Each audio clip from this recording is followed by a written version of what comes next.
তাআরুফ হইতে পারে, লিতাআরাফু, যাতে তাআরুফ হয়, পারস্পরিক পরিচিতি হয়। তাহলে আমাদের অরিজিন এক। এই আয়াতটা যে কত powerful! This verse addresses the entire human being. অনেক আয়াতে আল্লাহ বলে ইয়া আইয়ুহাল্লাযীনা আমানু, ওহে মুমিনরা। অনেক আয়াতে আল্লাহ বলে ওহে মুসল্লিরা, ওহে মুমিনরা, ওহে বিশ্বাসীরা। কিন্তু এখানে আল্লাহ মুমিন, মুসল্লি, আস্তিক, নাস্তিক ভেদে সবাইকে একসাথে অ্যাড্রেস করেছেন। আল্লাহ বলেছেন ইয়া আইয়ুহান নাস, ওহে মানব সকল। He addresses the entire human being, regardless the colors, the races, the languages, the ethnicities, and reminded us we all from one origin. চিল্লায়ে বলেন আল্লাহু আকবার। আল্লাহ বলেন তোমাদের সবাইকে বানিয়েছি এক পিতা আদম, এক মাতা হাওয়া থেকে, দলে দলে গ্রামে গ্রামে ছড়িয়ে দিয়েছি যাতে করে তোমরা পরিচিত হতে পারো। আমি আল্লাহর কাছে তোমাদের কোনো ধরনের আলাদা মর্যাদার কোনো স্ট্যান্ডার্ড নাই একটা ছাড়া। ইন্না আক্রামাকুম ইনদাল্লাহি আতকাকুম, আমার কাছে তার মর্যাদা সব চাইতে বেশি যার হৃদয়ে তাকওয়া থাকবে বেশি। আল্লাহর কাছে ধনী গরিবের পার্থক্য নাই, লম্বা খাটোতে পার্থক্য নাই, আরব অনারবে পার্থক্য নাই। এই আয়াত নাজিল করে আল্লাহ তাআলা বিভেদের দেয়াল বা প্রাচীরকে ভেঙে গুড়িয়ে দিয়েছেন। সবাই সমান, আমরা সবাই সমান, কোনো পার্থক্য নাই। তাহলে আমরা এক উম্মাহ। আওয়াজ করে বলতে হবে আমরা কি? আমরা কয় উৎস থেকে এসেছি? এক উৎস। এবার আল্লাহ বললেন শুধু চাই না, বিশ্বনবী আমাদের শিখিয়ে দিলেন শুধু এক উম্মাহ না, শুধু এক উৎস না, তোমরা এক দেহ এক প্রাণ। আল্লাহু আকবার। এক দেহ এক প্রাণ বানানোর কথা না, বিশ্বনবীর কথা। বিশ্বনবী বলেন মাসালুল মুমিনিনা ফি তাওয়াদ্দিহিম ওয়া তাআতুফিহিম ওয়া তারাহুমিহিম মাসালুল জাসাদ। মুমিনের ভালোবাসা, সম্প্রীতি, ঔদার্যতা, এটা দৃষ্টান্ত কি? লাইক ওয়ান সিঙ্গেল বডি, একটা দেহের মতো সবাই। ইনিশতাকা মিনহু উদুন তাদাআ লাহু সাইরুল জাসাদি বিসাহরি ওয়াল হুম্মা। দেহের একটা অঙ্গ যদি ইনজুরড হয়, সারা দেহ যেমনি ব্যথা পায়, পেইন পায়, তেমনি গোটা বিশ্বের যেখানেই হোক মুসলিম আঘাত পেলে গোটা বিশ্বের সব মুসলিমের কলিজায় যে লাগে, ঠিক কিনা?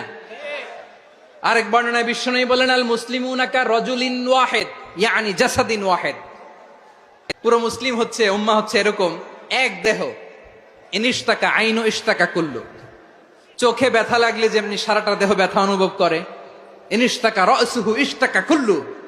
মাথায় ইনজুরি হলে যেমনি সারা দেহে ব্যথা লাগে, গোটা বিশ্বের যেখানেই মুসলিম ব্যথা পাক, আক্রান্ত হোক, গোটা বিশ্বের সব মুসলমানের কলিজায় লাগে, ঠিক কিনা বলেন?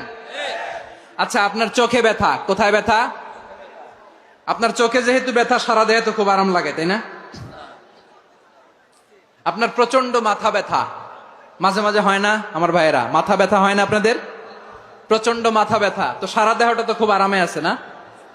নাকি চোখে ব্যথা লাগলে, ইনজুরি হলে সারা দেহ সেই ব্যথা অনুভব করে? মাথায় ব্যথা হলে সারা দেহ সেই ব্যথা অনুভব করে কি করে না? ঠিক অনুরূপ ভাবে কাশ্মীরে আমার মুসলিম ভাইরা আক্রান্ত হলে আমাদের হৃদয়ে রক্তক্ষরণ হয় কি হয় না? ফিলিস্তিনে আমার ভাইদের উপর যখন বম্বিং হয়, আমাদের চোখ বেয়ে দাঁড় দাঁড় করে পানি ঝরে কি ঝরে না? আমার রোহিঙ্গা মুসলিম ভাইরা যখন কাঁদে, তাদের সাথে আমরাও কাঁদি কিনা? কেন কাঁদি? কারণ এক দেহ। কথা বুঝে নাই? আওয়াজ করে বলেন এক দেহ। এই আপনাদের আওয়াজ, হ্যাঁ? ব্যাটারি ফিউজ হয়ে গেছে, পেকুয়ার পোলাপানদের গলায় আওয়াজ নাই।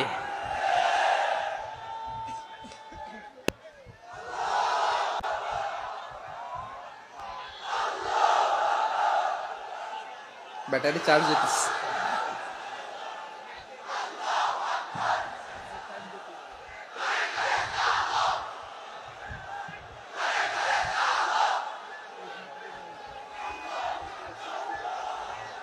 মাশাআল্লাহ মাশাআল্লাহ।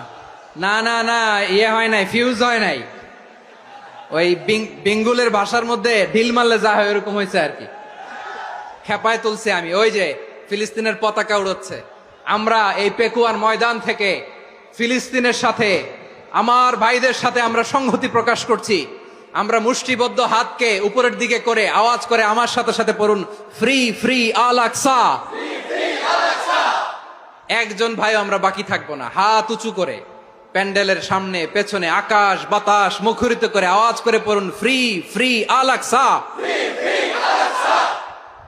আওয়াজ তুলে পড়ুন, free free Al Aqsa, free free Al Aqsa. Palestine will be free from the river to the sea. Palestine will be free. Free free Al Aqsa. আল্লাহ আমার আল আকসার ভাইদেরকে মুক্ত করুক। মক্কা মদিনায় যে যেমনি আমরা নামাজ পড়ি, ওই পবিত্র মসজিদের পাশে যেন আমরা নামাজ পড়তে পারি। আল্লাহ তৌফিক দাও। আওয়াজ তুলে, হৃদয় থেকে আওয়াজ তুলে পড়ুন আমিন। আমরা এক উম্মা, এক উৎস থেকে এসেছি।